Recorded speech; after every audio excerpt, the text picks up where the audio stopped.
चलते हैं हम लोग। अब इसके अलग अलग पार्ट्स को देख लेते हैं, क्योंकि जब भी हम लोग किसी टेंस को ट्रांसलेट करते हैं तो उसके अफर्मेटिव, निगेटिव, इंट्रोगेटिव पार्ट को देख लेते हैं। तो चलिए हम लोग देख लेते हैं इसके अफर्मेटिव पार्ट को, कि हम लोग अफर्मेटिव पार्ट को कैसे ट्रांसलेट करेंगे। हाँ, तो ये है हमारे अफर्मेटिव सेंटेंस का फॉर्मेट। अफर्मेटिव सेंटेंस को लिखते समय हमको तीन चीजों पे फोकस करना है: सब्जेक्ट, मेन वर्ब और ऑब्जेक्ट। सब्जेक्ट आप पता लगा लोगे कौन से क्वेश्चन करके, मेन वर्ब का मतलब एक काम होता है, और ऑब्जेक्ट को पता लगाना हो तो फिर क्या और किसको से क्वेश्चन कर सकते हो। चीज और इसमें कुछ इंपॉर्टेंट चीज नोट्स के माध्यम से आपको बतानी है कि हम लोग अफर्मेटिव सेंटेंस को जब बनाते हैं तो इसमें हेल्पिंग वर्ब का यूज नहीं करते। तो हेल्पिंग वर्ब का जब यूज करेंगे नहीं तो पता कैसे चलेगा कि हमारा सब्जेक्ट सिंगुलर का है या प्लूरल का है। तो इसके लिए भी यहाँ नोट है। नोट में पहला नोट आपको जानना पड़ेगा, ठीक है। मतलब सिंगुलर सब्जेक्ट जब भी होगा तो हम लोग क्या करेंगे, साथ में एमवी में एस अथवा ईएस को ऐड करेंगे। अब एस ईएस को ऐड करने का भी एक फॉर्मेट है कि आखिर किस वर्ब में एस ऐड करेंगे, किस वर्ब में ईएस ऐड करेंगे। तो जान लीजिए, यहाँ के हम दूसरे पॉइंट में कर सकते हैं कि S double S C H S H O X, इसमें से कोई अगर एक आए तो हम लोग ईएस को ऐड करते हैं, ठीक। बाकी जो भी वर्ब होता है, सिंगुलर सब्जेक्ट होते हैं, उसमें हम लोग केवल एस को ऐड कर देंगे, ठीक है। तो ये नोट में दो इंपॉर्टेंट चीजें। और एक तीसरा चीज ये है कि अफर्मेटिव सेंटेंस में हम लोग हेल्पिंग वर्ब को यूज नहीं करते हैं। तो ये तो आई थिंक आप लोगों को पहले से ही क्लियर होगा, तो फिर हम उस पर ज्यादा फोकस नहीं करते हैं। फिर हम लोग इसके एग्जाम्पल को इसके सीधे एग्जाम्पल को देख लेते हैं।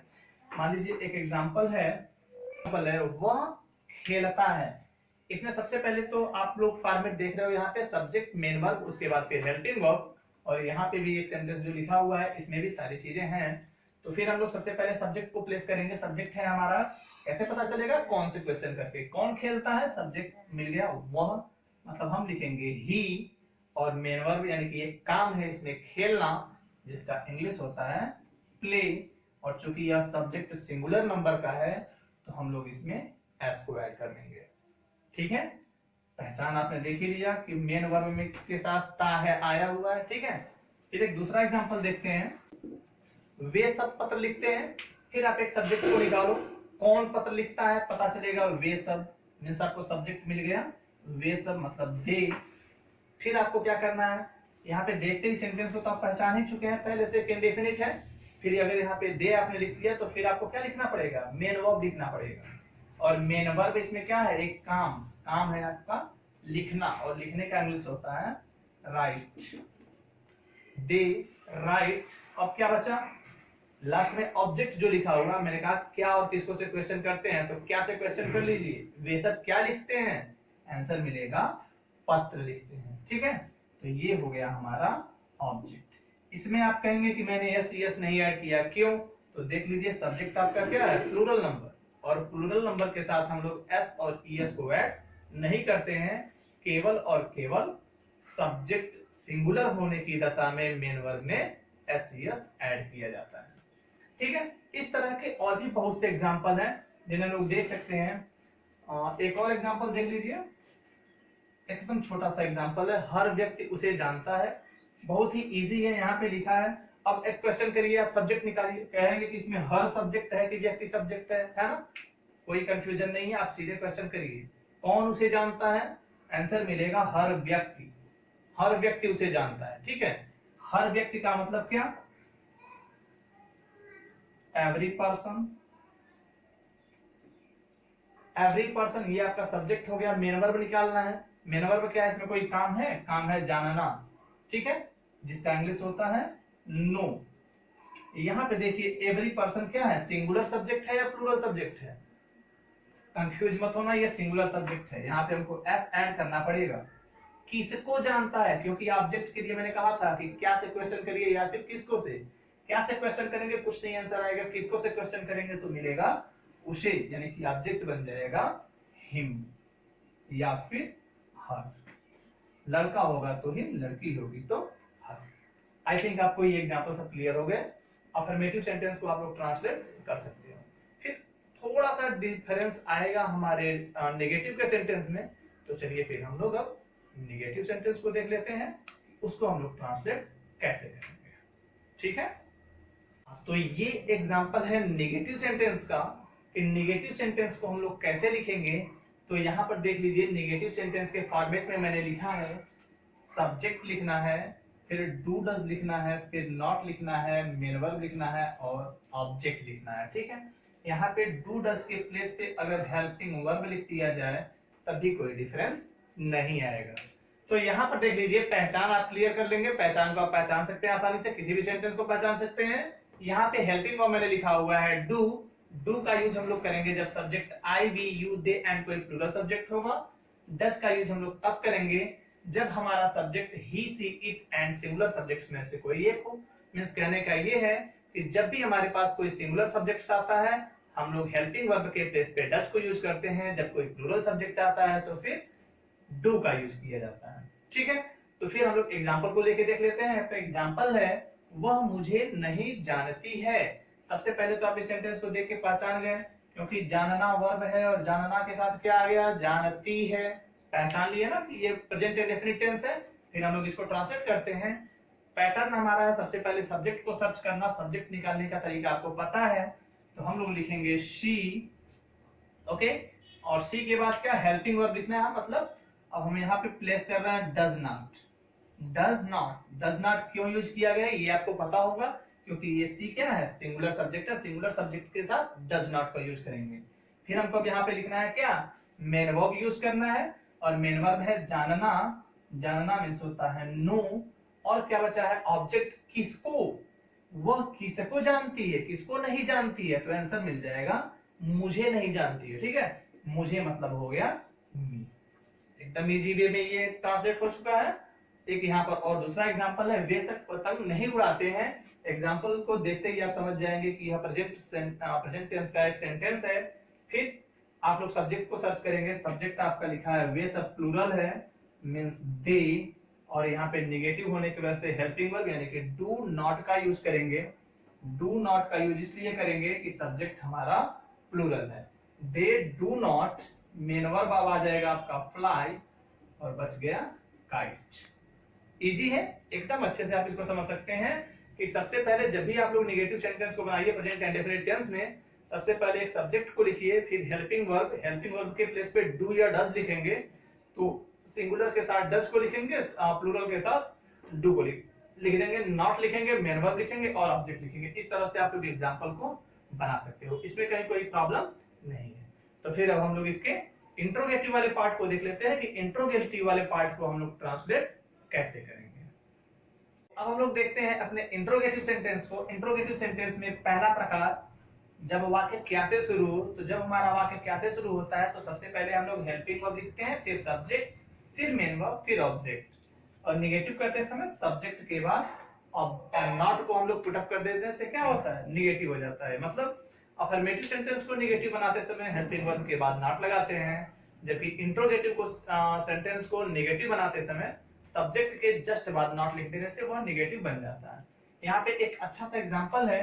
क्या शशि अंग्रेजी पढ़ता है, सेंटेंस को देखते ही आप लोग पहचान जाएंगे पढ़ता है, क्योंकि पढ़ना है क्या मुख्य क्रिया, और इसमें ता है आया हुआ है।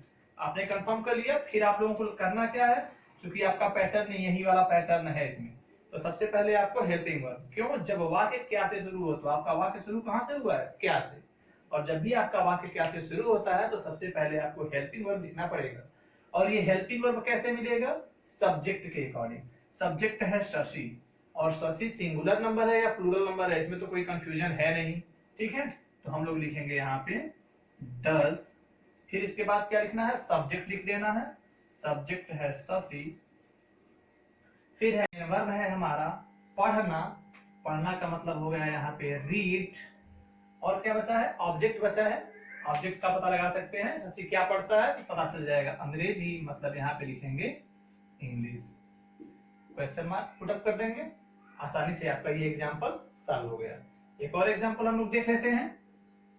क्या वे सब मछली पकड़ते हैं, सेंटेंस शुरू हुआ है क्या से, हेल्पिंग वर्ब पहले देना होगा, सब्जेक्ट है वे सब मतलब प्लूरल, मतलब हमको लिखना है डू, सब्जेक्ट लिखेंगे दे, इसी के अकॉर्डिंग हेल्पिंग वर्ब हो गया डू, सब्जेक्ट हो गया दे, मेन वर्ब के प्लेस पे लिखना है पकड़ना, पकड़ना मतलब हो गया यहाँ पे कैच।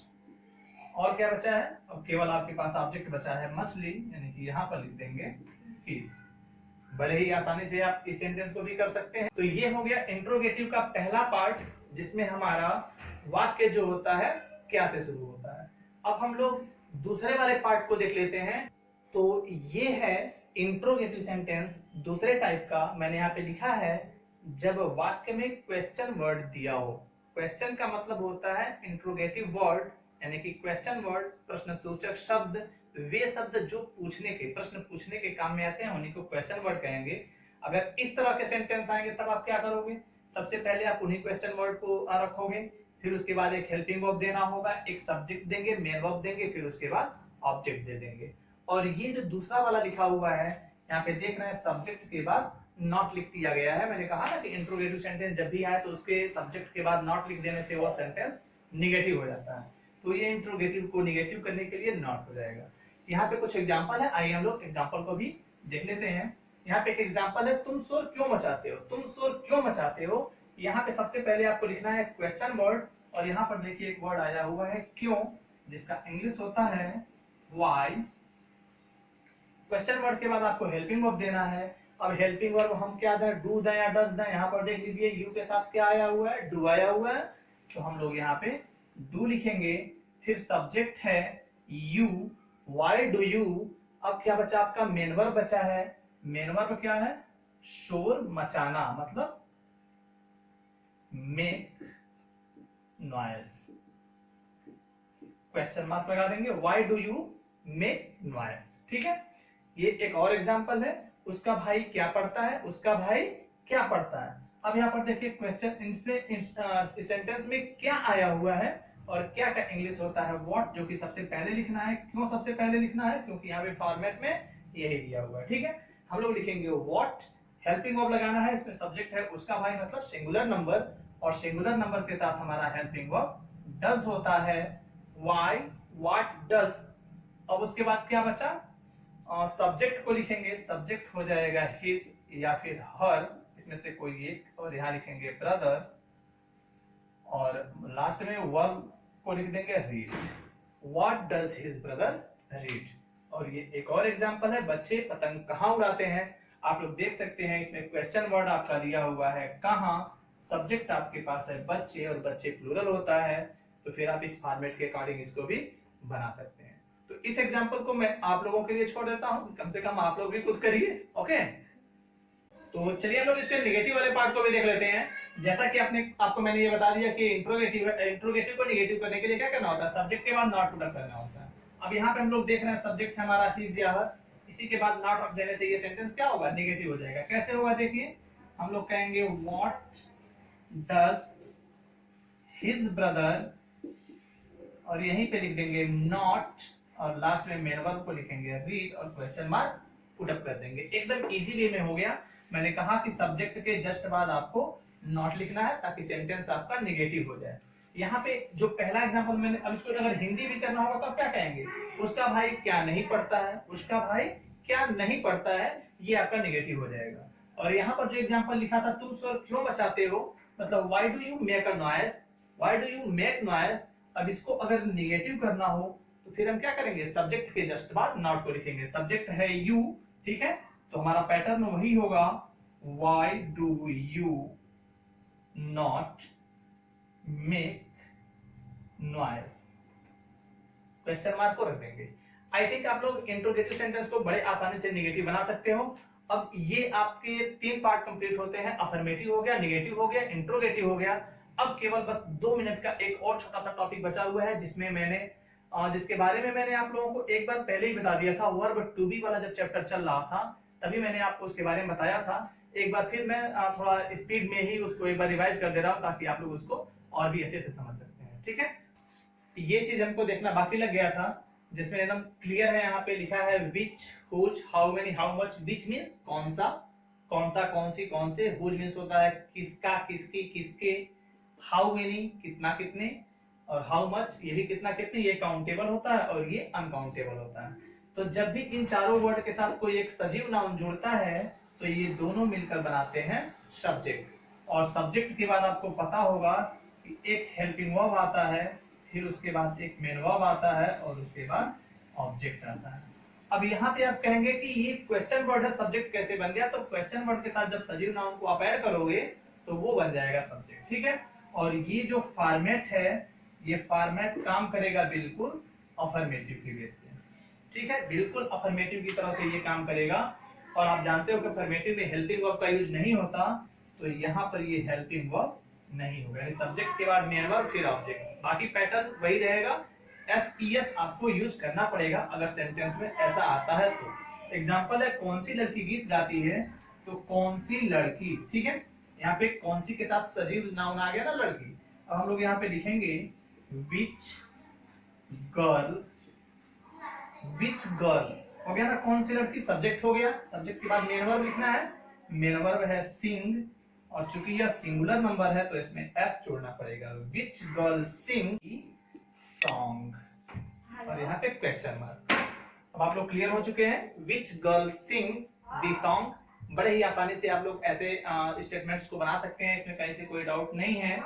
और यहाँ पे एक और एग्जांपल है, कितने लड़के अंग्रेजी पढ़ते हैं, कितने लड़के। अब कितने लड़के का मतलब क्या होता है, हाउ मेनी होता है, हाउ मेनी, और लड़के का मतलब हो गया बॉयज, हाउ मेनी बॉयज, और यहाँ पे हो गया रीड, और यहाँ पे क्या बचेगा, English, how many boys read English, ठीक है।